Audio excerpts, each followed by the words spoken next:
আপনাদের হাতে পায়ে ধরে করছি, বাংলাদেশের কোনো মানুষ দালালের খপ্পরে পড়ে এই বিদেশের মাটিতে আইসেন না ভাই। কান্তি কান্তি জীবনটা বরবাদ হয়ে যাবে।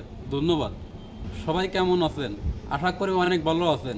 তবে আমরা তো ভালো নেই, কারণ এই প্রবাসে আসছি দালালের মাধ্যমে। এক কথায় দালাল। তো বন্ধুরা, খুব কষ্টে আছি। যে কোম্পানিতে ফাটাইছে 5 লাখ টাকা দিয়ে বিদেশ আইছি, আইসে দেখি 600 রিয়াল বেতন। তো আপনারা দালালের খপ্পরে পড়ে কেউ বিদেশ আইসেন না। যদি আপন কেউ থাকে তাহলে বিদেশ আসেন, আর যদি না থাকে তাহলে কেউ আইসেন না। কারণ এইখানে আইসে আসলে কি একটা কষ্টের জিনিস, যে না আসে কি সে কিন্তু বোঝে না। কিন্তু এই যে দালালে কয়ে দেয় 1500টা স্যালারি, ওই ভালো ভালো বিল্ডিং কাজ পাওয়ানে, অফিস ক্লিনিয়ার, হাসপাতাল, এসব কিন্তু মিথ্যে কথা। মানুষের রক্ত বেঁচে খায় দালাল, এক কথায়। ঠিক আছে, তা আপনাদের আবার বলতে চাচ্ছি যে বিদেশ আসলে নিজের ভাই বা বাপ, আপন লোক, এক কথায় তাদের মাধ্যমে আসেন।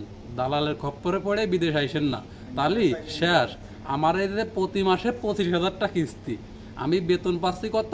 19,200, 600 রিয়াল বেতন। তাহলে আমি খাবো কি আর বাড়ি ফাটাবো কি? আমার প্রতি মাসে খাতে লাগে আসতে 500টা। এবারে মনে করেন যে যারা বিড়ি সিগারেট খায়, অন্য অন্য কিছু আছে, আর 100টা তো লাগেই, আপনারা তো বোঝেন। তা মনে করেন যে সব কিছু মিলে খুব কষ্টে আছি। তো সবাই ভালো থাকবেন, একটু দোয়া করবেন, আর দালালের খপ্পরে পড়ে কেউ বিদেশ আইসেন না। 1300 টাকা বেতন, 200 টাকা খানা। আর এখানে আইসা 600 টাকা বেতন। আপনারাই বলেন ভাই, 600 টাকা বেতনে এই সৌদি আরব কি হয়? এখানে বলে 2 মাস 3 মাস পর বেতন বাড়াইবে। যারা সৌদি আরব থাকে তারাই বলেন, যদি আমার ভিডিওটা দেখেন, 2 মাস 3 মাস পরে কি বেতন বাড়ায়? আর বেতন কি বাড়ির চিরার মোয়া যে কইল কাকু 10টা টাকা বাড়াই দেন, দিয়ে দিল। এটা সৌদি আরব। কেন দালাল তুমি এমন করলা আমার সাথে? যদি 1000 টাকাও বেতন হইতো, 300 টাকা খাইতাম কষ্ট মষ্ট কইরা, 700 টাকা দেশে বাড়াইতাম।